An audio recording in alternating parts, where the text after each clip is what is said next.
Hello, Fort friends, and welcome to another video.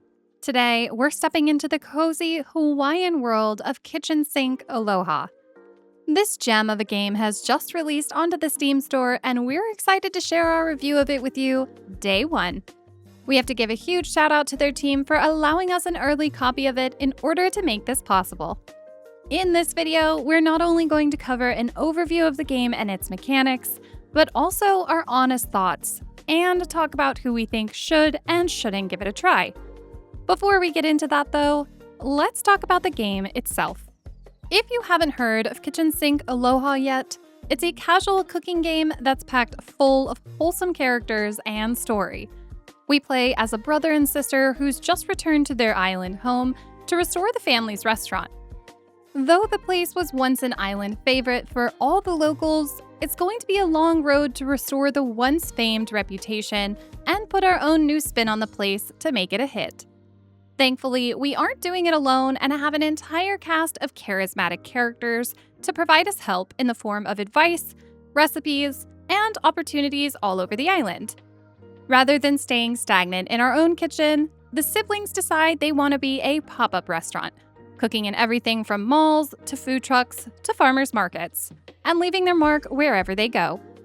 As you travel around, you'll meet new people who eventually join your journey as chefs that you can use in your restaurants, all with their own unique abilities and skills. It was an incredibly clever way to bake a story into actual gameplay mechanics and allow for enough variation into the cooking portions of the game, which is the perfect segue to talk about the cooking and restaurant simulation experience itself. While Kitchen Sink offers tons of story told through beautiful anime-esque characters and graphics, the actual cooking portion of the game is a pixel sim. Prior to starting your kitchen shift, you'll be responsible for setting the menu, arranging your cooking appliances, if the location allows, and choosing which employees and sink style you'll use for that day. The game also offers 3 difficulty levels ranging from cozy, which will remove the timer and all stress from the game, to challenging, which will require you to maximize your stations and employee abilities to ensure you're achieving the highest rank with each shift so that you can secure your upgrade points and rewards for that day. I personally played on the normal difficulty and found it fun having the timer and ranks, as it kept my brain active and constantly thinking about the best kitchen layout, employee synergies, and recipes for each location, as there are definitely some that will be better for specific kitchens than others. Let's talk about the locations themselves, as each one will present its own challenges. As you play through the game, you'll unlock new locations to cook at, and that'll mean a new layout to maximize. Some spaces will be tiny, like the food truck, and only allow you 4 stations. Others will be massive and will offer all the stations you could ask for, but are largely spread out and will have your employees wasting time running back and forth between each one. Now, on cozy mode, that won't matter much. But if you're playing on normal or challenging, you're really going to want to pick your recipes and place your stations carefully to ensure you're not wasting precious time having your employees run all over the place. To do that, you'll want to find recipes that complement each other by using similar stations, but also place the stations in a way so that each employee can stay in a small area and allow for combos. Speaking of combos, a big part of the game is switching chefs after each action. For example, if you have a recipe with 3 steps, you'll want one chef to cook the first step, the second chef to cook the second step, and then back to the first chef to cook the third. This triggers combos, and with each combo you build up, it will increase dish quality. As you get later in the game, you're going to want to master the art of combos if you don't want to be cooking multiple dishes for each customer, and especially the VIP challenges, where you'll need to satisfy their huge 70-star orders with one single dish. Of course, you can also make multiple of the same dish and stack them on top of each other to increase the star rating too, which may be necessary. But if you spend your whole restaurant shift building up your combo points, it'll be much easier to finish the day with an S-rank time while also satisfying each day's goals. The other thing that can help you during your shift is the sink styles. Some will increase dish quality, others will allow faster cooking times, or things like revealing all the orders immediately rather than having to wait for people to decide what they want. They're extremely useful, so don't forget to give them some thought when going into the day.